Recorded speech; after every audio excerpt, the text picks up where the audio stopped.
Good morning. Good morning. Are you guys lost? Were you trying to figure out where something is, or? Well, we were starting the color tour Oh, okay. from Ironton, and we were going to go probably north, but I think now we'll just do the backwards route. We'll go down to Boyne City and loop around the lake that way. That's a nice drive. Okay. Cool. Okay, yeah, the other side of the lake is really pretty. It kind of winds around and it's nice. Yeah. Cool. Thanks. So what's the history of the ferry?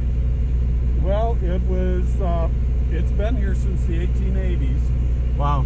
and I'm not sure what the propulsion was at that time. But this boat here was built in the 20s. Wow. It's been repowered, I think, 3 or 4 times, Okay. and it's diesel electric now. Okay. These are just generators that are on the deck. And Okay, they run yep. an electric Yep. motor. Oh, nice. Wow. Yeah. That's cool. And it's 1,800 feet across. Wow. So why did they have this as a way to, like, to shortcut so you'd go It's all the way? part of the county road system. Oh, really? I actually work for the road commission. Oh. So, They find it cheaper than building a bridge across? well, they'd have to build a high one because sailboats go down. Okay. So it'd have to be True. 65 feet tall. Oh. Or have a drawbridge like up in town. Yeah. So I think I'm probably cheaper to keep. Yeah, probably. Cool. All right, you guys have a good day. Thank Thank you, you. too.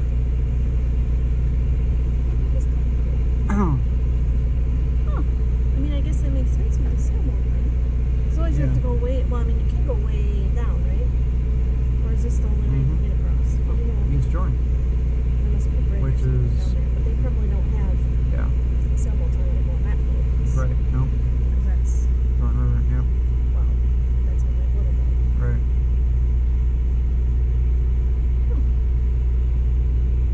It's very, So they follow the cables. They don't get off track.